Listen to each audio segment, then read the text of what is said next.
Fala, coders! Meu nome é Marcelo Maico e primeiramente desculpe por esse ato. Quando você vai ficando velho, as suas costas começam a reclamar como se estivesse querendo sair do seu corpo. Então, meu tempo de atividade ficou bastante reduzido e assim acabei dedicando o pouco tempo que tinha ao trabalho. Entretanto, esse episódio está passando e logo voltarei on fire. Nesse vídeo, vamos explorar um conceito Rust que se chama Code on Demand e que está no paper do Roy Felding, o criador do Rust. Eu não vou falar do Rust tradicional, que são recursos, verbos, media type, porque tem muito material bom no YouTube e eu escrevi sobre esse tema há um tempo e vou deixar o link aí embaixo.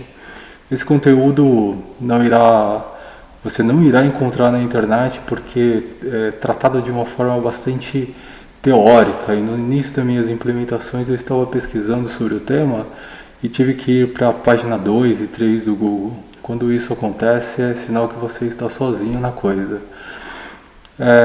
Qual o problema que vamos resolver? Eu vou apresentar aqui uma introdução do problema e aí a gente vai resolvendo durante o vídeo. Então, imagine que você trabalha numa empresa e aí existe um certo padrão lá, né? Todas as aplicações são feitas em Java ou em Python ou em alguma outra linguagem qualquer e poucas aplicações assim sempre acaba saindo em linguagem diferente do padrão da empresa. Mas você quer aproveitar o mesmo recurso, o mesmo código em todas as aplicações. Então o que a gente costuma fazer? A gente vai lá, cria um jar, um RPM, uma gen, empacota isso e vai versionando e as aplicações vão pegando esse código para ser executado, né? Então aqui no ser executado, no caso aqui, né? A gente tem vários servidores, todo mundo executando Java e aí você tem um code base só para manter toda a parte de mascaramento das informações, né? Então você quer que todo mundo siga o mesmo padrão de mascaramento para aquele tipo de dado para evitar que uma parte da aplicação mostre um dado e a outra parte mostre o outro dado e aí o atacante ele vai lá, combina os dados, ele consegue o dado completo, né? O que não seria nada legal. Então imagine um cenário um pouco mais caótico, né? Eu tenho vários servidores, cada um tem uma linguagem diferente, tem Java, tem Node, tem Go, tem Python e cada um tem o seu code base, né? Então eu queria ter um único lugar para armazenar o código e uma equipe específica para dar manutenção nesse código, só que agora a coisa mudou de figura, porque eu vou ter que ter vários code base para cada um dos códigos, para cada uma dessas linguagens. Então agora a gente vai conhecer o Code on Demand. Ao invés de você transportar um recurso, agora você vai transportar um comportamento, transportar um código que todo mundo consegue entender e interpretar. Então, coloque na velocidade 2 e bora pro vídeo.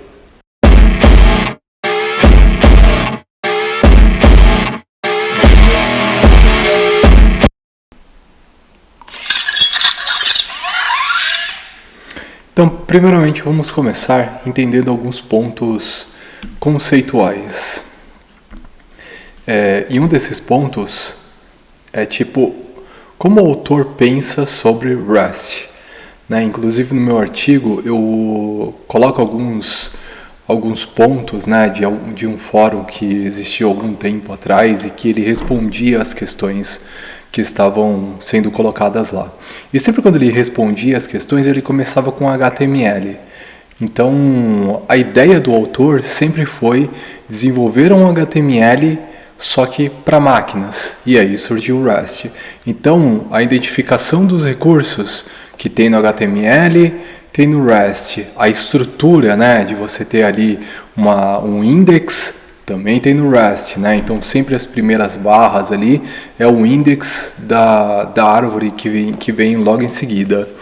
Então, seguindo esse ponto, aí você aqui tem o HTML, E aqui o REST, né? Então, o HTML, você tem uma página e essa página tem link para as outras páginas e dessa forma você vai descobrindo novas páginas, né? Você vai explorando a página e vai descobrindo novas páginas. No REST é a mesma coisa, né? Um REST bem produzido, ele vai ter os links e a partir desses links você vai descobrindo o que tem dentro do seu sistema ou daquele recurso em específico, né? Um comportamento, um outro recurso associado àquele recurso. Inclusive aqui até deixei num padrão mais parecido com o padrão do Spring lá, do HowJSON, que ele não coloca o ID. Inclusive você tenta colocar o ID lá, ele não deixa você colocar o ID. Claro que a gente faz algumas gambiarrinhas e coloca o ID, mas o ID de um recurso sempre deveria ser o self do recurso, né? Então esse é o ID do recurso e não no body, mas enfim, né? A gente nem sempre segue ao pé da letra, né? Ah, agora eu entendi! Agora eu saquei! Agora todas as peças se encaixaram! Nesse caso aqui, do jeito tradicional, como eu tenho um Node e tenho um Java, então teria que criar uma libjava, teria que criar uma Node, e toda vez que houvesse uma atualização no Java, teria que ter uma atualização no Node, então isso acaba se tornando bastante complicado ao longo do tempo. Então, aqui passando a lib, e aí a gente entra no Code on Demand. Code on Demand, apesar do nome, ele não é uma coisa... voltou aqui. Ele não é uma coisa de outro mundo. A gente já está acostumado a trabalhar com ele, principalmente quando a gente está trabalhando com a web, né? Então, os navegadores, eles têm ali uma máquina que consegue interpretar o JavaScript e a gente coloca lá no header ali do HTML falando para o navegador, executa esse JavaScript, só que executa do seu lado, porque se toda movimentação de mouse, se todo comportamento precisasse ir para o servidor renderizar, para voltar para o navegador e o navegador interpretar, imagine só, seria uma loucura. Então, essa ideia do Code on Demand, e por isso eu falei da semelhança ali entre HTML e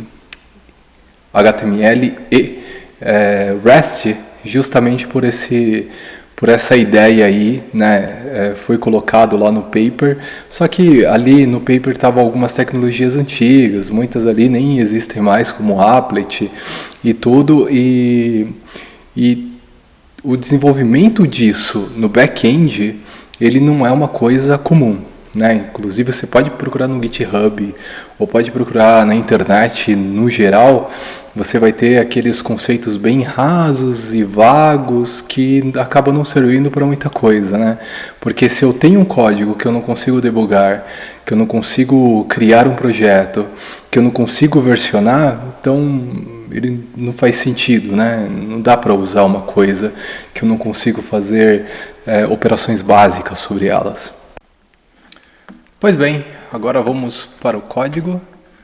Como sempre, né? Vamos ver a parte prática e eu vou explicar mais ou menos como eu estruturei esse projeto, né? A princípio eu tinha feito só uma configuração em Java mesmo, mas depois eu decidi, eu preciso colocar mais uma linguagem para ver as coisas funcionarem em uma linguagem diferente. Mas basicamente, aqui eu criei só um standalone example aqui, que mostra como instanciar lá o Nashorn, como setar para ele usar o ECMAScript 6, né? Porque a princípio eu estava usando o 5, inclusive algumas coisas ali, uma lib que eu precisava, né? Para fazer o mascaramento, acabou sendo utilizado o ECMAScript 5, né? Mas depois eu entro em mais detalhes à frente. E aqui então você roda e vê as coisas funcionando, né? Então vamos aqui na infraestrutura, que é onde realmente está a implementação. Então o que ele faz? Ele seta o ECMAScript 6, Depois ele vai lá direto no diretório e vai pegar o arquivo e depois ele vai setar a engine, né? E aqui ele vai fazer a chamada.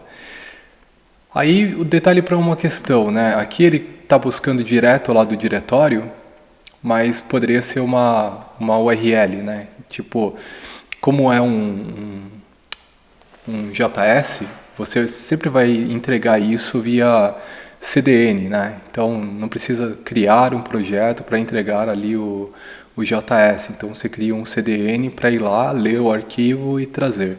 Mas entenda isso daqui como se fosse uma...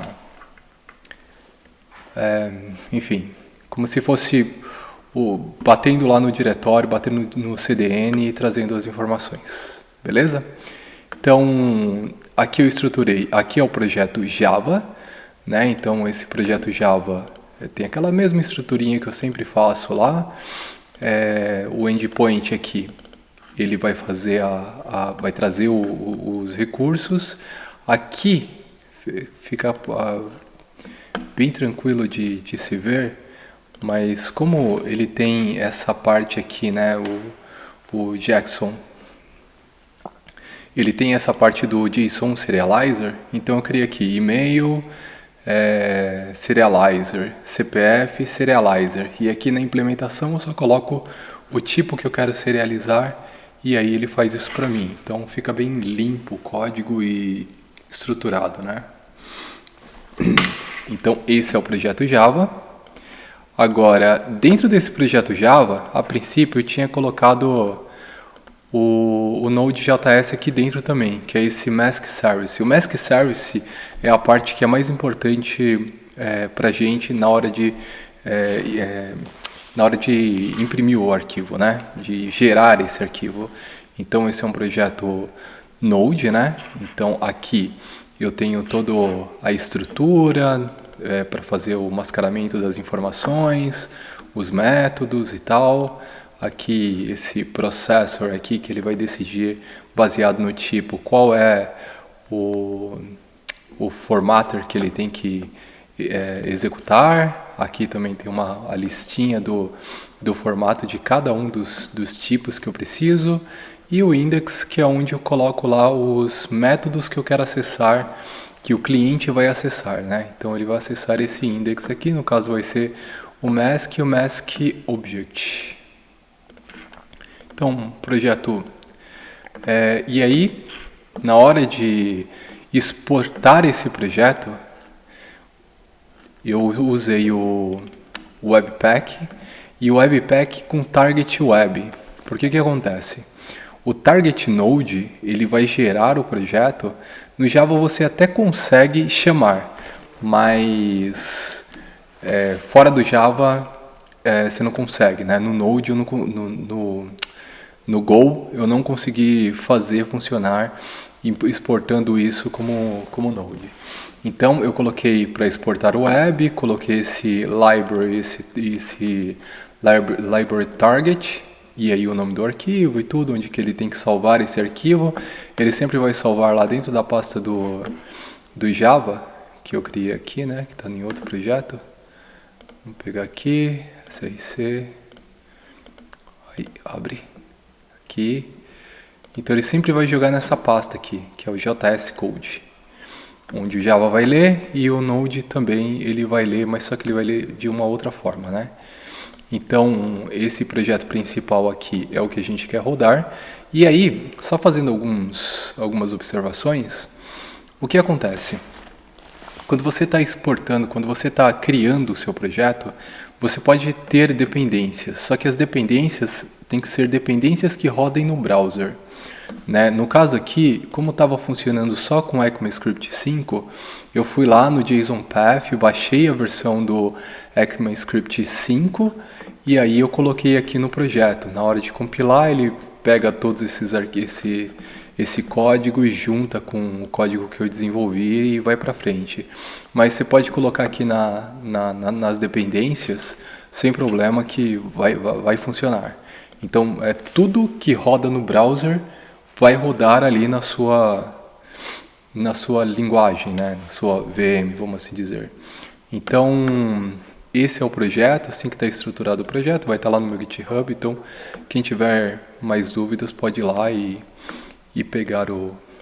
baixar o código e verificar se está tudo ok. Aqui eu desenvolvi alguns testes, né, testes unitários, e aí lembrando aí do Clean Code, do Clean Tests lá, ele segue o mesmo princípio aqui, eu consigo ir lá, debugar, verificar se alguma coisa está errada. Então a premissa de qualquer projeto é eu conseguir separar as coisas, eu conseguir fazer teste e eu conseguir debugar esse teste.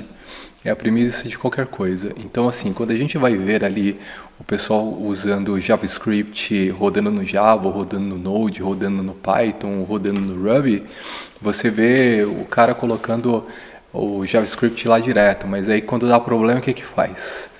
Aí você tem que ficar mexendo lá e tentativa e erro. Então não é uma coisa legal. Por isso que, para mim, para isso ir para frente, eu pesquisei bastante, não tinha muita coisa na internet, então fui fuçando, fui estruturando até a coisa funcionar como eu queria que funcionasse. Então é isso daqui. Então aqui tem um projeto Java e aí tem um projeto Node. Do outro lado aqui, eu tenho... Deixa eu abrir aqui. Eu tenho o projeto Node, o projeto Go, né? Eu tenho um projeto Go, aí aquela mesma estruturinha que eu fiz, apesar do Go não ser uma linguagem orientada a objeto, ele permite isso porque os struts são muito poderosos e aí tem os high order functions que você consegue colocar dentro das struts, então funciona super bem e dá para você estruturar muito bem as coisas aqui. Então aqui tem um domínio, deixa eu ver, aqui navio, vou pegar aqui no domínio, né, DSL, onde está, ok, view, e aqui no endpoint. E é legal, né, tipo, aqui eu dou um find, eu consigo criar minhas DSLs, o que eu gosto bastante de fazer, até uma assinatura minha de sempre criar uma DSL para deixar as coisas mais simples, né? E aí eu usei uma lib do Node só para fazer a parte do MediaType, né? Então tem uma lib lá que ele vai jogar o seu JSON num raw JSON, então tem os links bonitinho e tal, como deve ser uma API REST de verdade. Aqui é o V8 Engine, né, que é uma outra API do Node, que eu usei aqui para fazer os Paranauê. No caso aqui, ele vai fazer uma solicitação para essa URL aqui, e aí eu subo com um npx normal, né, que vem ali já junto com o pacote do RPM. Ele baixa o arquivo, aí ele vai fazer tudo necessário que ele precisa aqui, vai jogar os parâmetros, né, para fazer o mascaramento, aí ele chama aquele entry point lá que eu declaro lá no meu webpack e executa aqui onde ele vai dar o resultado final. Então basicamente é isso, e aí vamos ver como isso funciona. Opa, aqui não, vamos dizer, vamos lá. Deixa eu só ver onde que eu tô aqui. Tá, eu já estou no diretório certo, que é o diretório do outro projeto lá onde quando eu faço transpilo o JavaScript, ele já joga direto lá no diretório. Então aqui é só dar um npx serve. Só dar um npx serve, ele vai subir e ele vai usar essa pasta. Deixa eu ver. Vamos pegar aqui 3000. Vamos dar uma olhada aqui no navegador para ver se a coisa está funcionando como deveria, né? Vou pegar aqui. Que é esse cara aqui. Eu dou um Enter. Legal, ele entregou o meu JS aqui, que é o que o Node precisa para fazer para executar. Olha aqui, ele pegou todas as dependências, pegou tudo e jogou nesse arquivo. Então é um arquivo bem grande aqui, ó. Pegou meu JSON Path lá que eu estou usando para fazer as execuções. Então é um arquivo bem grande no final das contas, né? Então beleza. Então aqui eu tenho servindo o meu JSON via HTTP. Aí o que eu vou fazer agora é subir o meu código Java, né? Deixa eu pegar aqui. Então, vamos subir. Executando Java, ok. Subiu, porta 8080. Então Java, porta 8080. Então eu venho aqui no meu navegador. E aí eu coloco aqui localhost 8080 sellers. Ok, bonitinho. Então ele trouxe aqui todos os vendedores. E aí você tem um e-mail e você tem um CPF mascarado em cada um deles, né? Então aqui ok. Agora deixa eu abrir vou subir o Go. Beleza. Vamos lá. Vamos subir o Paranauê. Aqui, tá subindo. Ah, pera. Tô subindo na mesma porta que o outro. Vamos aqui colocar 81, 81. Beleza. Vamos subir. E aí aqui é o Go. Vamos pegar aqui o localhost 81, 81. Já tá aqui. Então se eu bater aqui, beleza, isso aqui veio do Node. Aqui eu estou mascarando somente o telefone do cara, né? Só o mobile. Ok, eu tenho aqui o meu link selfie em cada um desses caras. Beleza, então aqui a gente está nesse cenário aqui que eu mostrei, né? Então eu tenho uma aplicação Node, eu tenho uma aplicação Java, tenho uma aplicação Go. Eu bati no servidor, que no caso aqui é esse servidor, para baixar o JS. Ele me trouxe ali o comportamento, né, que é o JavaScript, para eu executar localmente. E aí, se eu chego e falo o seguinte, vamos pegar nesse projeto aqui, pegar aqui, deixa eu mask, formatter, processors, ok. Então aqui eu vou falar que o mobile tem que mostrar mais 2 caracteres, 3. 1, 2, 3. Beleza, então alterei o mobile. E aí o CPF, eu vou falar que eu vou mostrar os outros 3. 1, 2, 3. Deixa eu ver no Java aqui, sellers. Ah tá, tem um e-mail. E o e-mail, eu vou falar que eu vou mostrar toda a parte inicial do e-mail. Deixa eu ver, 1, 2, 3, 4, 5. 1, 2, 3, 4, 5. Beleza. Executei aqui. Vamos para o terminal. Aí aqui eu dou um npm run build. Ele executou o webpack, gerou um novo arquivo e chegou aqui no Java, né? Diferente do outro. Então bato aqui no sellers, ele já tem que começar a refletir, ó. Ele já refletiu, já mostrou a coisa aqui pra mim, ó. Já mostrou diferente o CPF. Eu vou no Node, eu acho que eu não estou mostrando a tela. Ai, que burro, dá 0 pra ele. Vamos lá. Aqui eu estou mostrando, eu fiz algumas alterações, né? Então eu alterei aqui o mobile, estou pedindo para mostrar mais. Aqui no e-mail eu estou pedindo também para mostrar mais informações. E aí no mobile, e-mail e CPF eu também estou pedindo para mostrar outras casas, né? Então aqui eu vou dar um npm run build, que é para ele gerar um novo arquivo, né? Ok, aí ele gerou esse cara aqui com as novas definições que eu fiz aqui. E agora a gente vai para o navegador mostrar o que eles estão entendendo aqui, né? Então, deixa eu trocar aqui. Pegar aqui, navegador. Vou mostrar o navegador.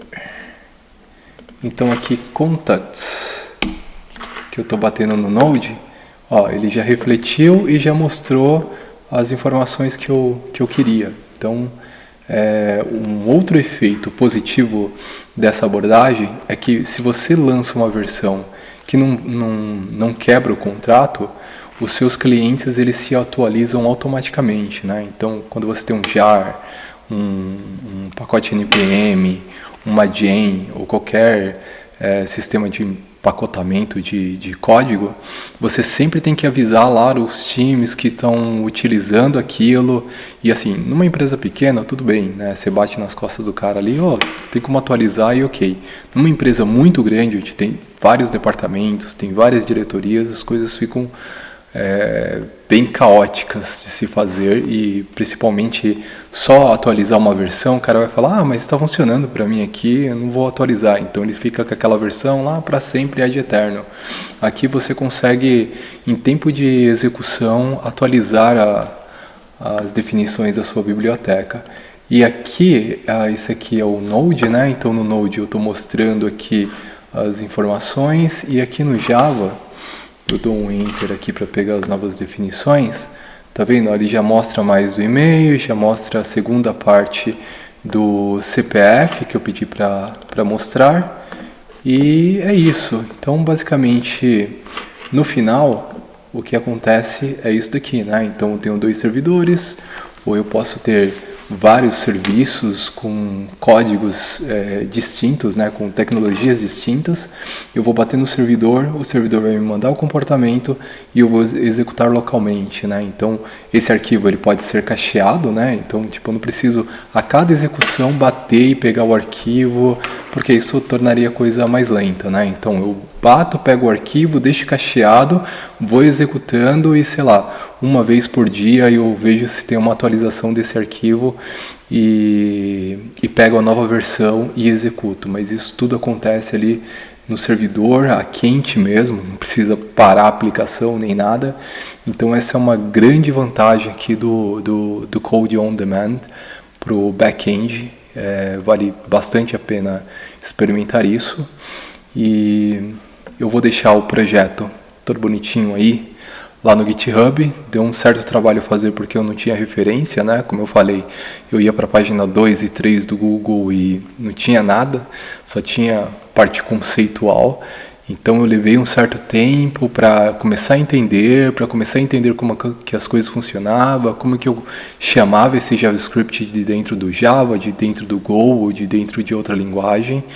E aí para fazer as coisas funcionarem da forma adequada, né? Então você tem agora um único codebase, que é um JavaScript, que, sei lá, uma equipe vai tomar conta desse codebase, e esse codebase vai entrar em produção, ou vai ser transpilado, né? E vai jogar esse JSON em alguma estrutura onde os sistemas conseguem ler, né? Um CDN da vida, por exemplo. E executar localmente, né? O executar localmente que é a parte mais importante da coisa, né? Porque você não perde performance nisso. Então, é isso daí. Acho que por hoje é só. Valeu! E é isso aí, pessoal. Finalizamos por hoje. É uma matéria bastante interessante. Vale a pena explorar um pouco mais antes de colocar isso em produção. Mas eu acredito que no futuro vai ser uma tendência, né? A gente já tem ali o GraalVM, onde você consegue executar Python, Go, Java, ou seja, consegue executar várias linguagens. Então, tecnicamente, você vai ter um único, entre aspas, browser, né? Que é uma única VM ali, né? Não tem especificação daquela VM, né? Na ideia que eu passei aqui, o Go tem uma estrutura, o Java tem outra estrutura, se você pegar Python tem outra estrutura, mas se todo mundo estiver executando dentro do Graal VM, todo mundo vai ter a mesma estrutura, que facilitaria bastante, né? Mas finalizamos por aqui, até a próxima e fui! 从你背面心，胸空 think and think 中 no， to fly to fling to blazing。